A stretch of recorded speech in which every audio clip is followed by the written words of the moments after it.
We've all heard that ultra-processed food is bad for us. We know it can mess with our weight, our heart, and our risk for disease. But what if one of the biggest dangers isn't to your body, but to your brain? An explosion of new research has uncovered a strong link between the ultra-processed foods that fill our shelves and a significantly higher risk of depression.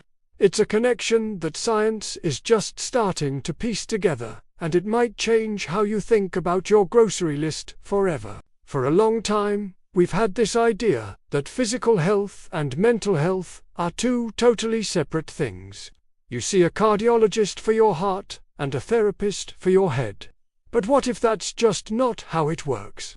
A wave of new evidence is forcing us to see that the two are deeply connected.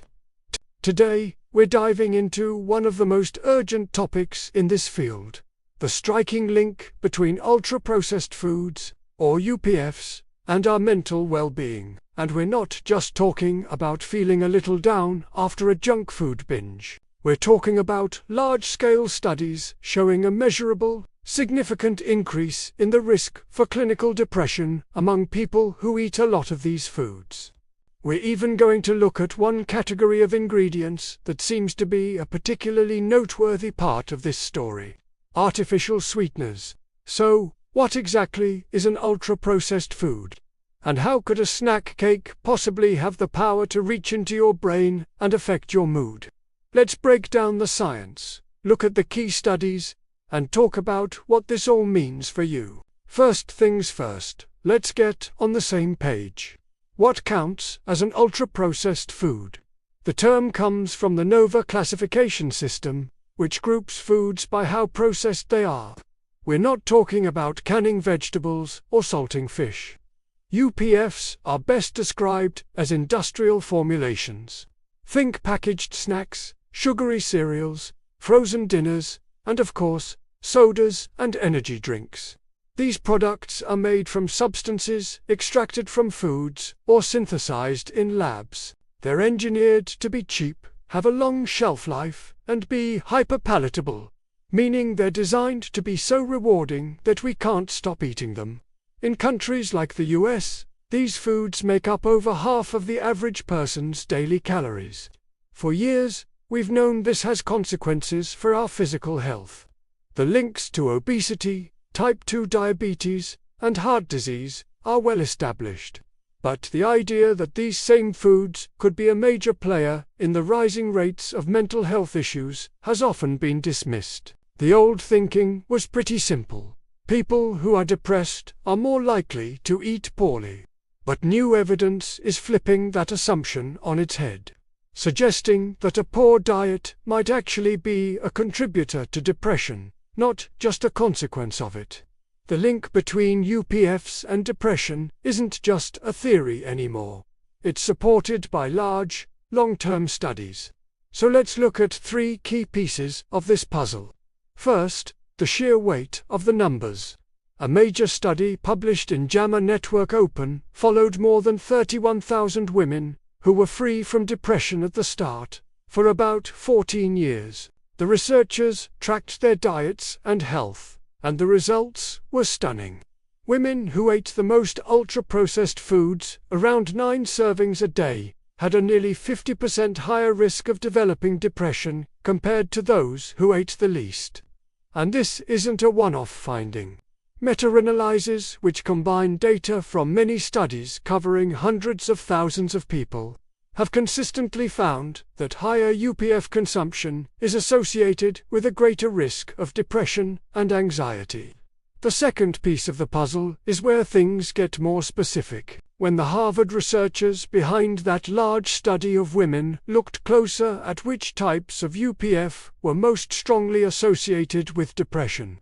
One category was particularly notable: artificial sweeteners and artificially sweetened beverages. In that study, a high intake of artificial sweeteners was linked to a 26% higher risk of depression. This suggests that simply swapping your regular soda for a diet one might not be the get-out-of-jail-free card we thought it was. While scientists are still figuring out the exact reasons, Some animal studies suggest these sweeteners might disrupt how the brain handles mood-regulating chemicals. It's a powerful reminder that 0 calorie doesn't mean 0 impact. This leads us to the third piece of evidence, the how. How can a soda or a packaged snack physically change your brain function? A leading theory points to the gut-brain axis, a constant, two-way communication network between your gut and your brain. We now know this conversation is happening all the time, largely via the vagus nerve. Your gut is home to trillions of microbes, and this gut microbiome acts like a hidden organ, producing chemicals that influence your mood. In fact, while your brain makes its own supply, about 90 to 95% of the body's total serotonin, a key mood-related chemical, is produced in the gut. So what's the connection to UPFs?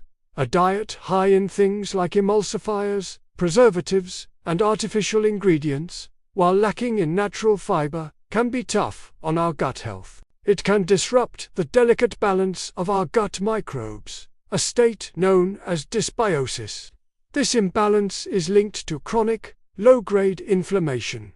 This inflammation isn't just in the gut, it can become systemic, affecting the whole body, including the brain, and potentially contributing to brain fog, anxiety, and, as evidence suggests, depression. Hearing all this can feel a bit daunting, especially since these foods are everywhere. But the point is not to scare you. It's to empower you. The same science that highlights the problem also points toward a solution, and it's not about suddenly becoming a perfect eater. The best strategy isn't about harsh restrictions, it's about addition and substitution. It's about crowding out the ultra-processed stuff with whole, nutrient-dense foods. The very same studies that found the link to depression also highlighted the powerful protective effect of healthier diets. Diets rich in fruits, vegetables, fish, and nuts are consistently associated with lower rates of depression. So, what does this look like in real life? It starts with small, doable swaps. Instead of that afternoon diet soda, maybe try sparkling water with a squeeze of lime. Instead of a sugary cereal, maybe give oatmeal with berries and nuts a shot. One study even found that people who reduced their UPF intake by at least 3 servings a day had a lower risk of depression. The goal is to slowly shift the balance on your plate away from industrial formulations and toward real food. Focus on foods that support a healthy gut and help manage inflammation. That means fiber-rich foods like whole grains, beans, and vegetables like broccoli and kale. Omega-3 fatty acids, found in fatty fish like salmon, are also incredibly important for brain health. And foods rich in antioxidants, like berries and dark leafy greens, can help combat the kind of stress in the body that may contribute to poor mental health. It's about taking back control, one meal at a time. This isn't a fad diet. It's about a fundamental shift in understanding that what you put on your plate is one of the most powerful tools you have to support your mental health. Your journey to better mental well-being can start with your next meal. The connection between food and mood is no longer a fringe idea. It's an area of intense scientific focus that we can't afford to ignore. And the most powerful part is that it puts some of the control back in your hands. So, here's a challenge for you. This week, pick one ultra-processed food or drink you have regularly and find a whole food alternative. Just one. It could be your morning breakfast bar, your afternoon soda, whatever. Share what change you're trying in the comments below. Let's share some ideas and support each other, because making these changes is always easier when we do it together. And if you found this valuable, please consider sharing it with someone who might need to hear it. We are at a fascinating moment in our understanding of mental health. The evidence for a strong link between what we eat, particularly the ultra-processed products that dominate our food supply, and our risk for depression, is growing stronger every day. The overall inflammatory potential of these foods and a notable signal from artificial sweeteners seem to be key concerns. The gut-brain axis appears to be a major pathway through which our diet can influence our well-being. But hidden in all this science is a message of hope. It tells us that we have more agency over our mental health than we might think. While diet is not a cure-all, and it's certainly no replacement for professional medical care, it is an essential piece of the mental wellness puzzle. It's a tool that is accessible to every one of us, every single day. By nourishing our bodies with real, whole foods, we are also giving our minds a fighting chance. The journey may be a long one, but it can begin with a single, simple choice. And that is a very powerful thought. What are your thoughts on this? Please let me know in the comments below. Thanks for watching, and don't forget to like and subscribe.